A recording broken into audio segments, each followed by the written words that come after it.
Harry had not seen their mum since the hearing but could only imagine her devastation. He had flew back to Grimmauld Place immediately after Sirius had told him about Sam and had waited until the early hours of the next morning, when he finally stalked back through the door, dishevelled and exhausted, ignoring Harry, instead throwing himself into an armchair and nursing his head in his hands. Sam and Crystal Leah were probably in Iceland, James had explained eventually. Mick and Dave Mullen had tracked down the registry wizard who had married them, and it would seem they had made their way north that very night, up to the Outer Hebrides, after which the trail had gone cold. The Mullens, along with Lucius, had had to wait for Bertie Wergs, Hovel Office Minister, to return from Strasbourg before the official paperwork could be completed, with evidence from Hedgewards in relation to Sam's arrest warrant. Callias had returned shortly after 4:30 and had immediately sent out the time flies, whose presence around Lewis on Orkney confirmed their passage. But that curse, though, on a boy of his own age. True, the Blewett family were not at all popular in the Potter household, Mum's reasons being much clearer now. But, to cast a curse, with only a wall deflecting most of the blast, having duelled with him, was not like Sam. There were eyewitnesses, children who had come forward. People who did not know Sam or Fraser Blewett, younger children who had been drawn to the fight. Avada Kedavra. Harry could hardly remember when he had heard of that spell being used, so long ago that the so-called unforgivable curses were outlawed in Europe, and then the world, although that did not stop members of Dumbledore's army threatening their use. No, Avada Kedavra was not Dumbledore's style. Dumbledore's style was the glass shattering all over the country last Halloween, sending terrifying, cryptic messages along with it. Or setting up other people to do his dirty work. Non-wizards were capable of dying under a lot of other spells. Iceland is out of the jurisdiction of European law, his father had said wearily, as he stared blankly at a cup of tea which Sirius had magicked him, so an extradition order has been issued. But it can't be enforced unless the ministry knows that Sam and Crystal Leah had definitely gone there, which they don't. Why the? Sirius had asked. Crystal Leah's health. She is developing the adverse symptoms of an erythroverisha. And, they are definitely married? His dad had looked across to Sirius, effortfully. It has been registered in the domestic department of the Hovel Office. And my errors have been on this since last night. He sighed. It does not help that we were inundated from the moment that Draco Malfoy announced the separation.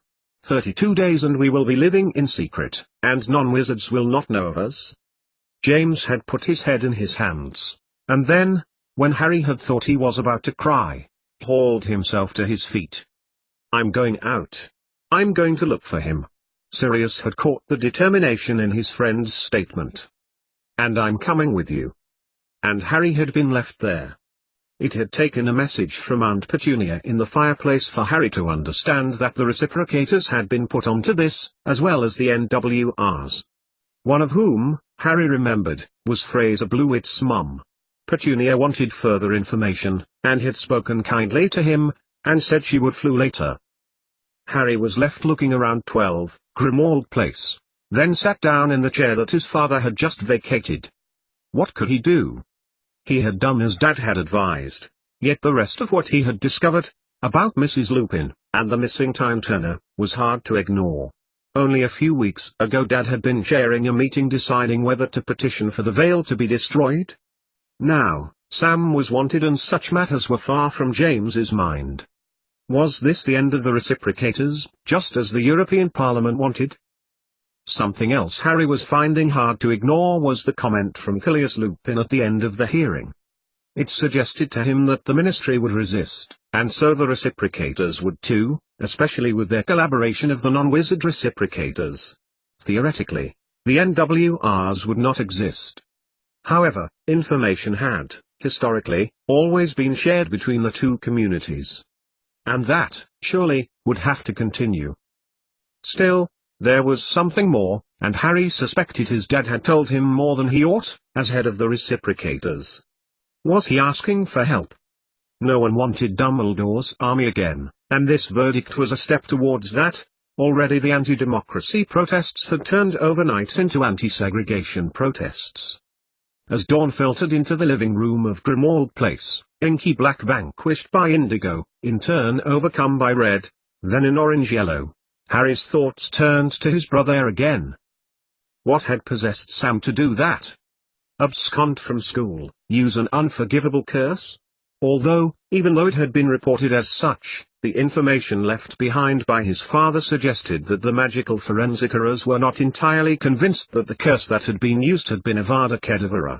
But they would still need to see him, speak to him, and analyze his wand. Why had he flown the country, maybe even literally, as his broom was missing from Hedgewood's store? He knew Sam loved Crystal Leah. She must clearly have had plans to return home to her family. Maybe her condition was worsening. Maybe Sam thought he couldn't be without her. And then there was here. The Potters' domestic situation was not one anyone would wish on anyone else. There was no clear home to which Sam could return, and even if he decided to come back to Grimmauld Place, it wasn't the most conducive of places given what had happened at Christmas, with their parents separated. There was the pressure of the European internship, too. Hadn't Fraser Blewett been Sam's rival for that? Surely, as he had decided to marry Crystal Leah, then he'd given up any idea of it. Worse still, it was he and Hermione's wedding in less than a month and Sam would not be there. And then a thought struck him, would there even be a wedding? Hermione's mum was arranging it, and with both his soon-to-be-in-laws Mel's, by the timetable of the European Parliament, they would be befuddled by then. Hermione was, even now, back at Strasbourg working on the timetable. How cruel. So, Harry flew back to the Department of History at the Ministry for Magic. The place was in a state of upheaval. An undercurrent of panic was pervading everything and everybody. The lift imp was buzzing around like a blue bat, feverishly trying to work out which floor everyone needed to get to and getting into a muddle. Everywhere, people were hurrying to meetings, around their own departments, even with writing their reports quill pens were hovering over the parchments, comments such as, the ministry and the combined government, no. Take that last bit out. The ministry, under Clear's lupin. Piles of paper and books were being knocked over in people's haste and whatever it was they had been called back into work to do that night, urgently, immediately. There was no need to do the history work anymore, but Harry felt this was the best place to be. Hermione was back in Strasbourg, doing something, he imagined, to the poor, frenetic witches and wizards all over the ministry. There was something which didn't make sense, something he couldn't just leave it. It was only when he saw the portrait in his which hung in the history department that he realized what he must do. So Harry explained to Aberforth Dumbledore everything he had found out, from the Time Turner, the four wizards called the Going, to the history of Hedgewoods and the Grand Witan under Alfred the Great.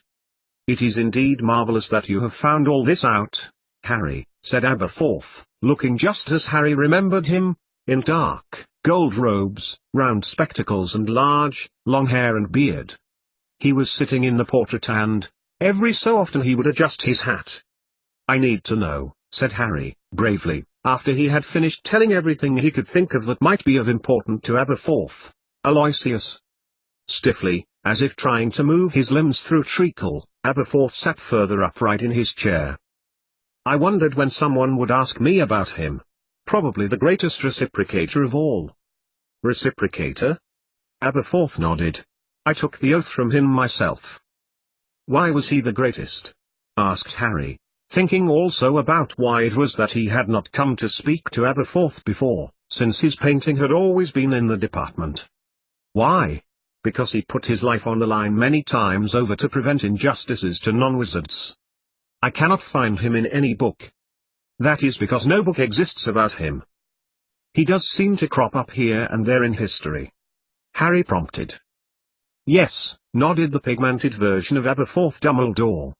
He worked on a scientific principle known as relativity. And he worked with the Going, Harry continued. With Salazar Slytherin, with Raymond Lully and with Nicholas Flamel. How can he have? You are not thinking relativistically, Harry, said Aberforth. There are some advantages of allowing more non-wizards at Hedgewoods, although they were not fully realized during your time at the school. However, there is nothing I can tell you. Events are happening around you which are a direct consequence of that wizard's brilliance. What should we do? What can I do? Wait for them to unfold. For what to unfold? The life of Cecilia Lupin. Cecilia Lupin. She seemed critical in this, for some reason. She has found Lindveld by now, Aberforth continued, I would imagine. Or is it later than that time? Or earlier? Harry shrugged his shoulders. I don't know. The information I received was very sketchy. Lindveld was at Durmstrang, and so was Mrs. Lupin. Perhaps they have now met. The important thing to remember, Harry, is that that woman's arriving proving it was possible for worlds to be accessed, different worlds to this one. Lindveld must be allowed to continue with his own plan if my brother is to be defeated. The Veil is critical. The reciprocators recently voted to prevent it being destroyed, said Harry, swinging his head around a little as he was getting cramp in his neck from looking up for so long. What is Lindveld's plan? What was yours? How does a time turner missing from my father's office link to all of this? Thanks to Kilius, Severus and now your father, they are one and the same. My advice, do as you are asked, see events unfold. And watch Septimus Lupin. But, protested Harry, who had not really had satisfactory answers to any of his questions. But Aberforth's pigments solidified. He stood in the semi-darkness for a moment, thinking of all that they had said. Watch events unfold, Aberforth had said. And, Harry thought, as he left the ministry, to crashing sounds and something which sounded as if the whole of the Defense Department had let out a barrowful of Nargles, and Aberforth had also said something else. Aloysius Lupin had passed the reciprocators on to him.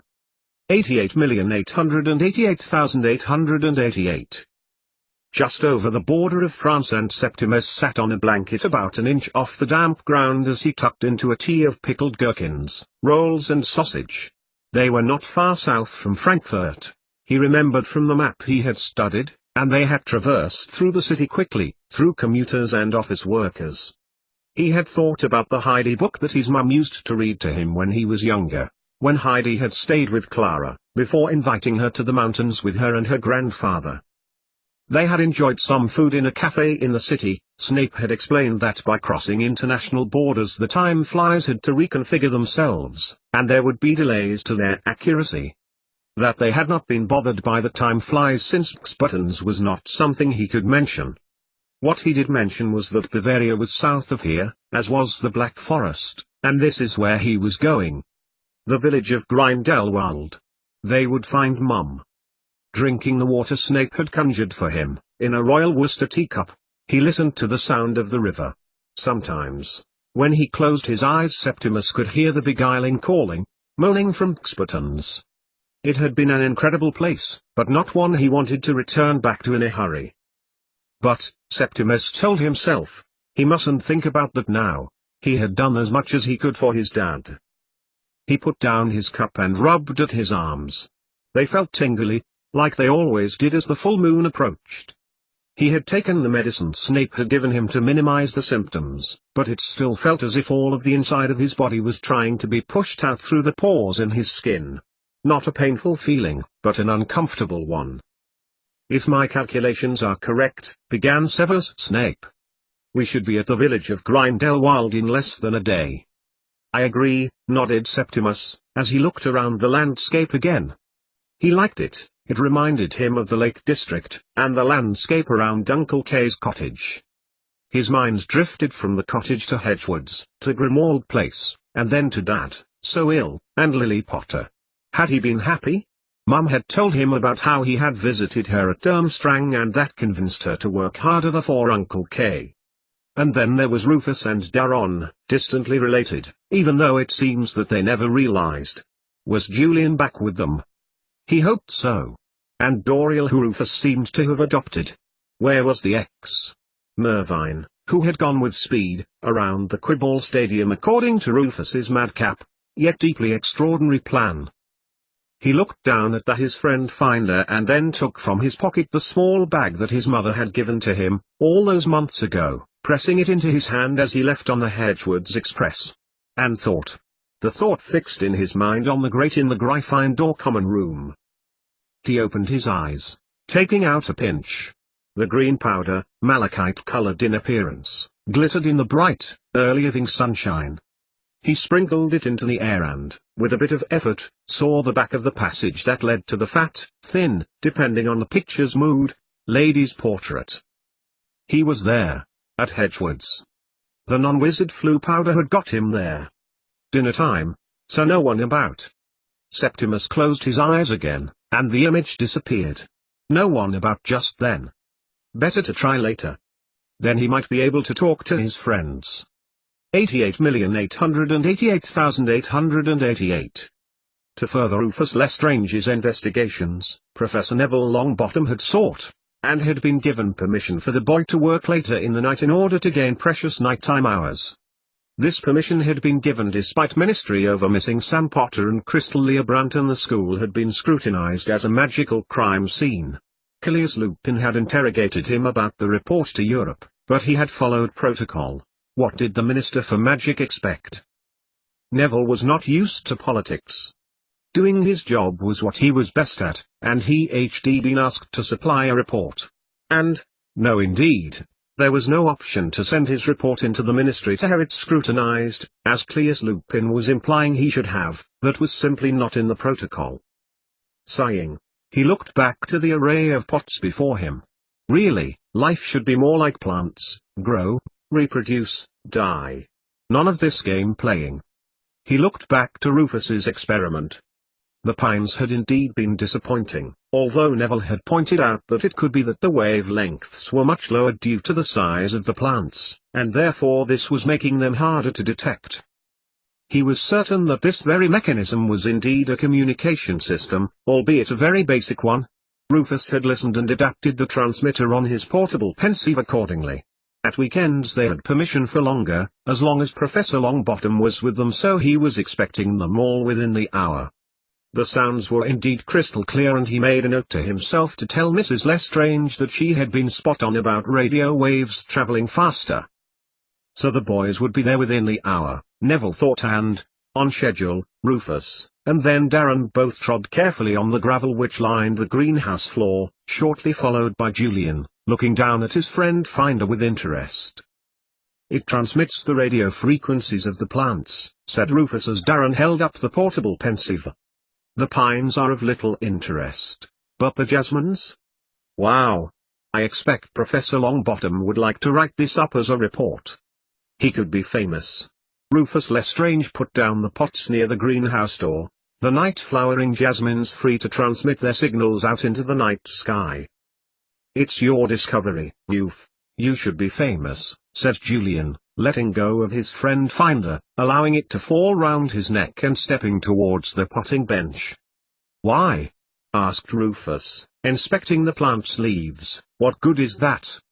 He held his mum's pensieve close to the leaves, watching a gauge on the PP move slowly towards the left. "Better results here than the stem. But my guess is the reproductive system within the flower." He flicked the dial to transmit and held it at arm's length.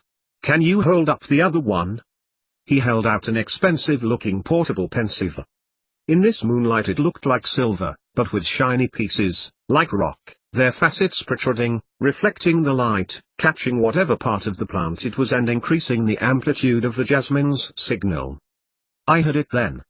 exclaimed Rufus, miffed. "It really has worked. Come on, can you try again?" "What do you need me to do, if?" asked Darren, who then, on his friend's instruction, crossed to the next greenhouse. Julian was about to ask Rufus what he expected to discover when a voice, quiet, but clear, could be heard around about them.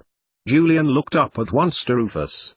The boys could hear Darren, in the next greenhouse, his words soft and clear, as if talking to the plants that he was moving into the positions that Rufus had asked, crooning a little, like they were green-fronded pets.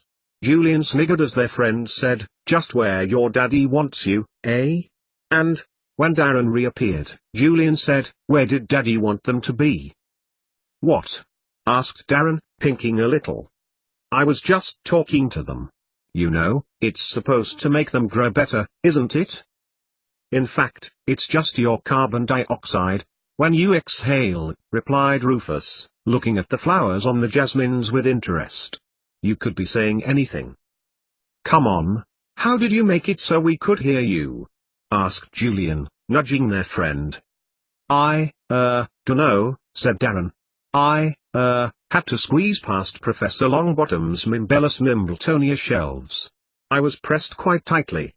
Maybe. Darren looked down, hauling his friend Finder out of his robe. We could hear you from over there, said Julian, looking at the friend Finder in awe. Were you touching it?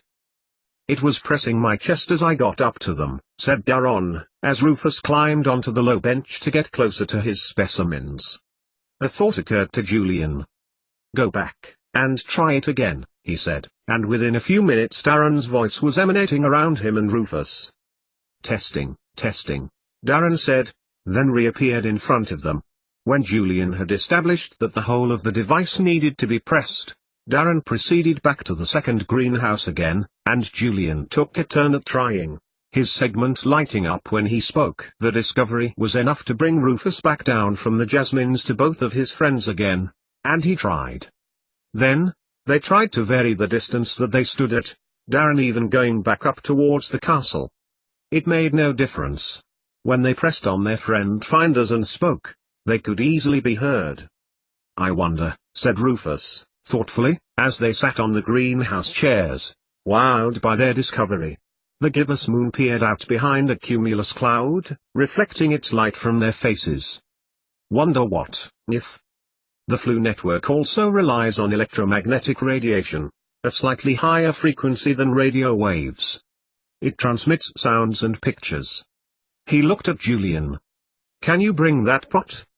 The largest jasmine? Julian did so, and put it into Rufus's lap. Something Mum said, and I wonder whether we could harness its transmission whether we speak to Septimus? There's the fireplace in the broom store, said Darren. I don't reckon that we'll be being watched. Most of the ministry errors have gone now. I heard one of them say that they had enough to be getting on with. Surrounded by lesson brooms, brooms arranged by house, Quidditch brooms and those interesting and eccentric brooms belonging to the staff, Julian, Darren, and Rufus, with his plant still in his arms, gathered around the old, small fireplace which, a long time ago, must have been the center of communication for flying lessons. It looked now, cobwebby, and dusty, that it hadn't been used for a long time. I haven't got any flu powder, said Darren. Do you think we will need some? Here, said Julian. There's some here, in this little box. He inspected it carefully. Looks like it's years old, it's all stuck together. Breaking some off the main lump, Darren then milled it over in his fingers. Okay, when you throw it in, Darren, we'll all press on Septimus's section. Okay. 1, 2, 3. Counted Darren, flicking his wrist so the green, crystalline powder hit the grate. It scattered over a wide section. At the same time they all pressed on the dark blue section. The green flames flashed. Darren stuck in his head and said, Septimus Lupin. Clearly and loudly. At first, it didn't seem as if it was going to work. The fireplace dimmed as if the flame had died out. The boys looked at one another, Julian about to release his friend Finder and go back to the greenhouses. But then Rufus pointed sharply to the fireplace again. It was Septimus. He's he's asleep, said Darren, peering cautiously towards the grate. Who's that with him? Professor Snape, said Julian. They look like they're camping in a barn, or somewhere. The fire dimmed, and the flames died away. Hey, that was great, said Julian, beaming. We haven't seen him for months, and he's asleep. I wonder if this works in the daytime, said Darren, thoughtfully. Maybe we could talk to him, now we know the friend finder's work. I can ask Professor Longbottom if I can come down in the day this weekend, said Rufus, watching the flower of the jasmine open, on cue, as the correct time of night had been reached for it to release its pollen. He stood up, making for the second greenhouse. It'll mean missing the Hedgermead weekend. Don't care, said Julian, quickly. we might actually get to talk to Septimus. That'll be ace. 88,888,888. Metatime. Outside of time. This is how Aberforth Dumbledore had described the phenomenon that Tabitha was now experiencing beyond the veil.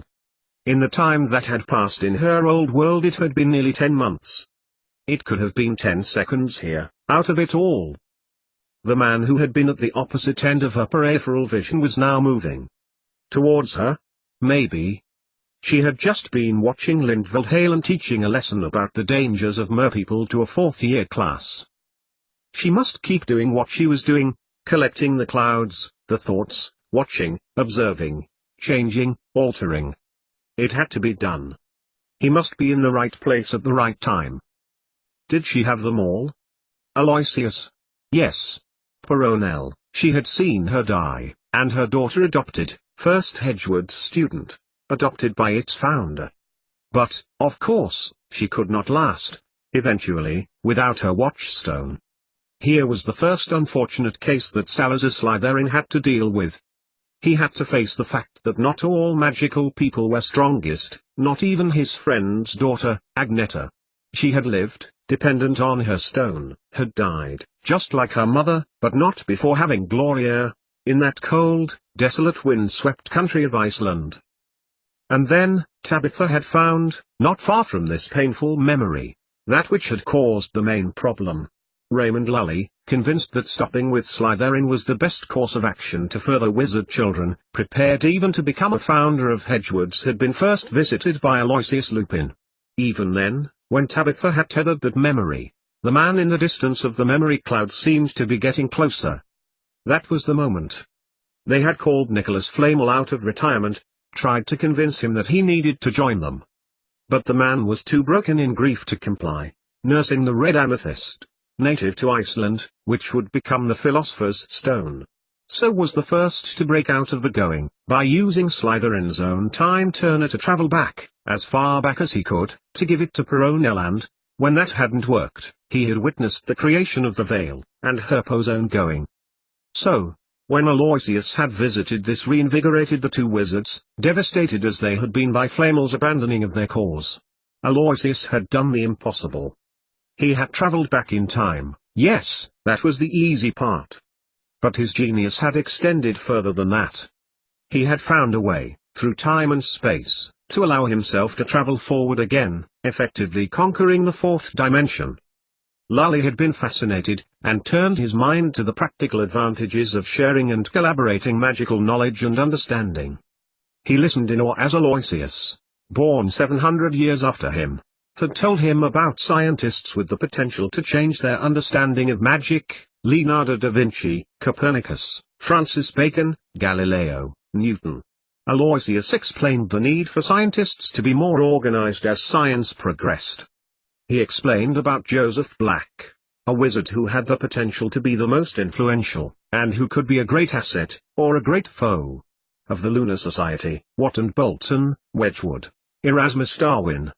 It was no accident this was called the Enlightenment, and Black, by cooperating with Watt, was able to harness power for wizards and set up the reciprocators. Tabitha witnessed the moment that Aloysius told Lully and Slytherin his idea of targeting the most talented scientists in history, that it would be the most efficient way of sharing information rather than flitting around randomly. But Slytherin would have nothing to do with time travel. Instead, he had sworn to reciprocate knowledge in teaching. By the time they had gone, and Salazar had changed his mind, it was already too late. 88,888,888. Aaron Cruglington was ill. When Julian Scott had heard about it, he excused himself from that morning's work with Rufus and spent a few hours with him. No Hedgemede for Aaron, thought Julian, as he thought about the day trip that nearly all of the students were going in. But his reason, like Rufus's and Darren's, was far different. Jason was just leaving the hospital wing when he got there, distress on his features as he flicked Julian a quick smile.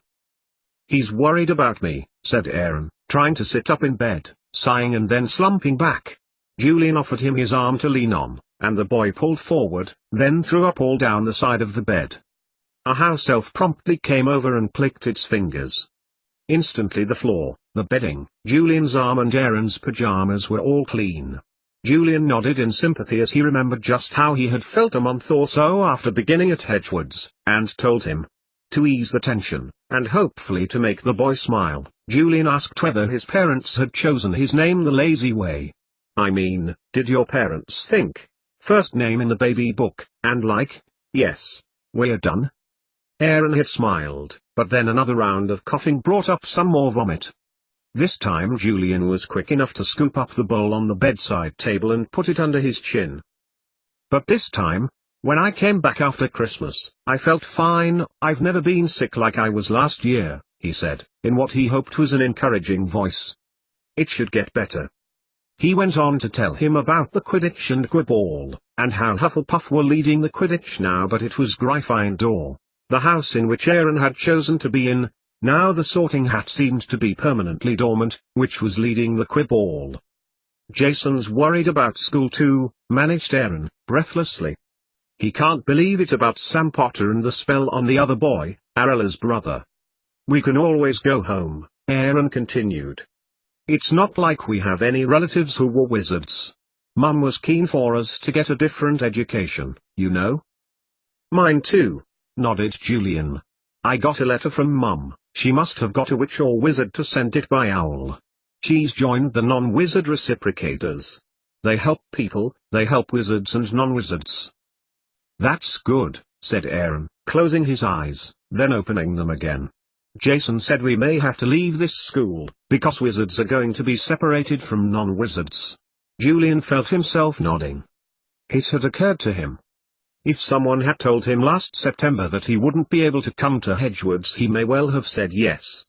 If he had known how much he enjoyed coming to the school, understanding the ways of wizards, their history, magic, potions, spells, how much he could learn to get a job where knowing about all of this was important to help people live better. If such a job existed, then he would have been a lot keener. As it was, Septimus had been coming, and it frankly sounded like an easier deal than going to a non-wizard secondary school. And he'd made friends with the reserved Darren Black and the very different Rufus Lestrange. Often, he wished he had never teased Rufus at the beginning of term. He was so very different, and he thought of things in such different ways. Aaron's eyes finally closed and Julian made his way quietly down the steps, across the second floor, to the steps which led to the entrance of the Great Hall. It was only just after 10 and he would be able to still go and help Rufus and Darren. Rufus had been given permission by Professor Halen to fit 4 transmitters on the top of the towers of the castle in the hope of being able to amplify the signal from the Jasmines, on the understanding that they must not damage the architecture and must be removed when they had finished. After a thorough search of the greenhouses, Julian finally found them both in the second greenhouse, with the redundant pines. They had had no trouble with the transmitters and Mr. Filch had been pleased to help with putting them up. Darren, looking up from his Quidditch monthly magazine, while Rufus used his PP to take readings from the plants, smiled warmly and asked how Aaron was. Sicker than I was, Julian confessed. I am sure he will be better soon. He looked at Rufus, who was taking some of the leaves from the pines. What's Rufus doing? He says this is their last chance. He'll get them replanted outside if they aren't suitable for the experiments anymore. The red amethyst. Iron aluminium silicon oxide. Broken Julian. Yeah, that, Darren nodded. That's not even causing them to do anything. They aren't communicating anymore. Rufus thinks it's something to do with their reproductive cycle. They've produced their seeds and nuts, so they don't need to anymore. Are we still going to, Julian glanced towards the broom store, see if we can with Septimus? Darren gave him a small look of confusion, and then clocked on, pulling his friend Finder out of his robe. All 4 segments were an orange-yellow color, all 4 of them were awake. I'd just like to send Doriel around the transmitter points with some of the red rock. Iron aluminium silicon oxide. Tied to her foot. If we can boost the signal even more, and find a way of raising the frequency, we may be in a position to start to interpret what these plants are communicating to one another. Can't you use the radio? Asked Julian, suddenly. It receives radio signals. Why don't you change the setting to long wave? And then, maybe a second to, I don't know, sort out the long wave into a shorter wave? Intriguing, said Rufus, as he jumped down from the greenhouse bench. We could try. I've at least managed to determine that in the jasmines the vibrations are controlling the growth of the plant, too, especially when stone is vibrating. It's a good idea to take some readings in the day, when the jasmines are not active, as a sort of reference point. As usual, it appeared that Rufus was not talking to the two boys, but to himself, or someone far away. But then suddenly, he turned to Julian, handing him the piece of red rock, aluminium chromium silicon oxide. Julian, do you think that there could be something in this stone that is affecting how time passes? Maybe, said Julian, uncertainly. It was a possibility. But not one he had ever thought of before. I have shown that what is happening with these plants, whether or not the stone is there, makes a difference to their lifespan. The ones in the second greenhouse are the ones I never exposed the stone to. They have produced seeds 6 times since I started this, and these ones, he looked back at the jasmines in an almost admiring way, have produced seeds 8 times. So they are experiencing time differently to us? Asked Darren. Maybe. You know how a fly can move faster than you can swat it? That is the stone's influence, making it more pronounced. But the stone itself is doing something too. These plants, these rosemary herbs, they have been in close proximity to the stone, and they are already flowering. Rosemary plants should not flower until at least June at this latitude, but it's only April. What about these plants? Asked Julian, looking at a cluster of plant pots with some very withered specimens inside. One type are dead, nearly. They've been affected by the magical plants. It's really sad. Professor Longbottom had been working on them. He said last night that it was like wizards and non-wizards, the plants are not suited to be in close proximity to one another, otherwise the non-magical plants wither and die. This can happen to non-wizards too. Darren saw the look on Julian's face as Rufus pressed on. But, some do recover and pass on their magical ability. Look here. This was once a dead plant, like those. He showed Darren and Julian a plant pot with a plant in it, vibrant and green, its stem glistening and its branchlets firm and strong. It was once like those. But, by being near the magical plants, somehow it got the ability to grow shepherd's purse with the tiny money like the magical variety do. It was a little further away than the others. It was as if being too close kills them outright. But a little bit of magic, and the non-magical plants gain some magic. Environmental magic, Professor Longbottom called it. Anyway, we need to go to the owlery and collect Doriel, he added, walking towards the door. I can't see it taking long. Then we can do to see if we can talk to Septimus. An hour later and the 3 boys were making their way back to the greenhouses and onto the broom store. Rufus had proclaimed Doriel's flight around the transmitter points a success, and had taken readings from his portable pensieve. They would just have to do it at night now, to see whether the jasmine's vibrations would indeed be amplified. Julian and Darren, happy to assist their friend, talked about Septimus, and where he actually was. From the flu last time there had been no features to give them a clue. As they got to the fireplace, the little nagging sensation that Julian was experiencing had become insistent and he bent towards Darren. You know how Rufus said that non-magical plants could become magical? Darren moved his head towards his friend and nodded.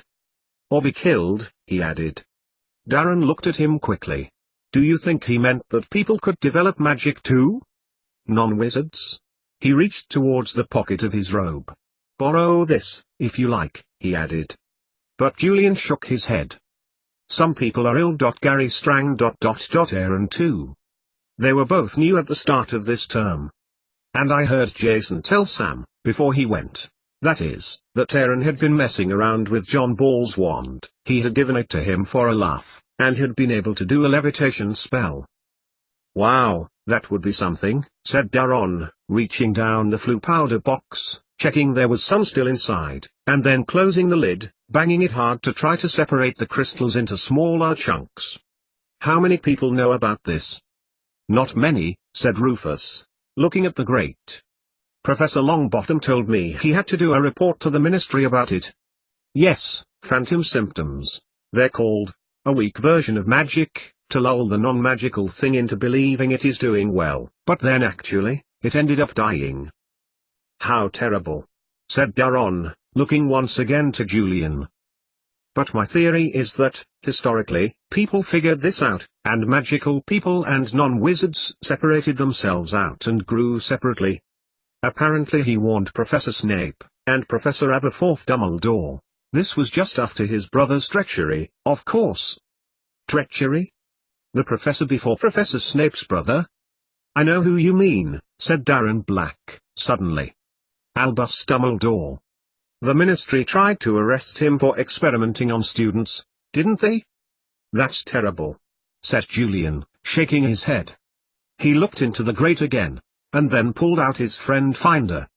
Today, let it be today that they spoke to their friend. Let them talk to Septimus. 88,888,888. Sam had not been found. It had been over a week since the hearing, and already there had been protests, large-scale, Europe-wide opposition to the division of magical and non-magical people. Reports in the newspapers were accusing Draco of pursuing a segregation policy, suggesting he was taking a hard line in order to win votes in the October elections. Radio programs had denounced the ruling as inhumane.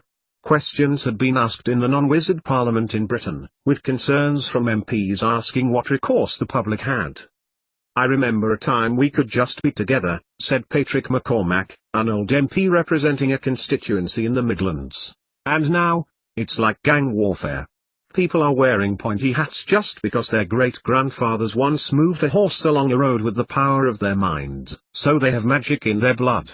Wear anything occultish, with sigils, even a sign of the moon, and be prepared to be accused of appropriating wizard culture. The Premier in Shane is terrified. There had been laughter at this. As if style has division lines like that. Heavens, shall I wear these black trousers today, lest I be accused of trying to get my children into that wizard school? Petunia Black turned off the radio and looked at her nephew. It was rare that Harry called these days. But then, these days did not feel like normal days. These days felt different, strange, alien. So you are saying then that the crime scene was tampered with? Harry nodded, scalding hot tea in his mouth as his aunt smiled at him warmly. Well, Callias with egg on his face. Because of last time, at the ministry hearing, with the untruthful memory that the prosecution had put so much store in. Sam again, Harry added. I do wonder whether my sister put too much pressure on him, Petunia mused, cutting a slice of fruit cake and offering it to Harry, who nodded. Iceland is not a part of the European Wizarding Union, it is beyond their jurisdiction. If Sam chooses to come back, that's when he will face up to whatever he has done.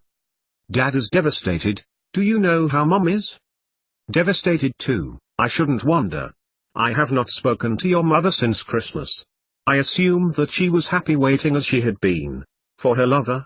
Before Sam's disappearance, that is? She seemed to be, said Harry, stiffly, glancing at his aunt's copy of the Daily Prophet that was running a headline telling of the end of Quibble, which would, presumably, be disbanded after the separation, alongside a much-belated article extolling the virtues of tolerance and understanding. The tide is turning, commented Petunia, who, despite shunning her own wizarding abilities, liked to keep abreast of wizarding events. Even Durmstrang have issued a statement agreeing on commonality between wizards and non-wizards. It's like you've always said, Aunt Petunia, ever since Severus Snape's groundbreaking work on the universal link. Are we so different? Petunia smiled at Harry. Indeed. The reciprocators will be outlawed next, unless it's the non-wizard reciprocators. The ministry will come to regret that in time, when there have been deaths. Harry looked at her sharply. It's like it was the last time, except that it has been put through legislation. Oh, it has to be agreed in every member state's government, and few countries will want to be seen as troublemakers. Harry's mind drifted to Cleus again, but he said nothing. Just then, the door clicked on the latch. It was Freya, coming in from a night shift. She has been with us since Christmas. explained Petunia, as the young girl, once girlfriend of Dudley Black and, after liaisons with Ron and Sirius, seemed to be about to become his cousin's girlfriend again. "Hello, Harry," she nodded, and shifted about between her feet, a little uncomfortably. "I am sorry about your mum." She flopped down next to him, accepting ravenously the cake and tea from Aunt Petunia. "She and Dudley have reacquainted themselves," his aunt confirmed. "In fact, more so," she added, watching Freya sparkle as she recounted it. "He proposed to her, and Freya has accepted. She has been living with us since January, in the spare room." "Congratulations," said Harry, taking another bite of cake. "You'll come to our wedding, on 1st May?" he added. Freya beamed a smile, and nodded. "Only if you're sure," she said, and Harry nodded, not dwelling on the fact that there yet may not be a wedding if the separation was to happen as planned. "I feel so terrible about what I did," she added, when the conversation turned to the reciprocators. "It was the last time I saw Cecilia. I mean, she and Remus did take me in. Then," she added, "I always knew there was something not quite right between them." "You shouldn't feel terrible," said Petunia, offering her more cake. "You were 15, they were grown witches." "Who set me up to do that to Mum? Cecilia, I mean. I was so awful to her." "Freya has been invaluable with the NWRs," said Petunia. "Your father may think attacks have lightened, but within the non-wizards it has not. We are a valuable service, and we are proud to assist." Freya nodded in agreement.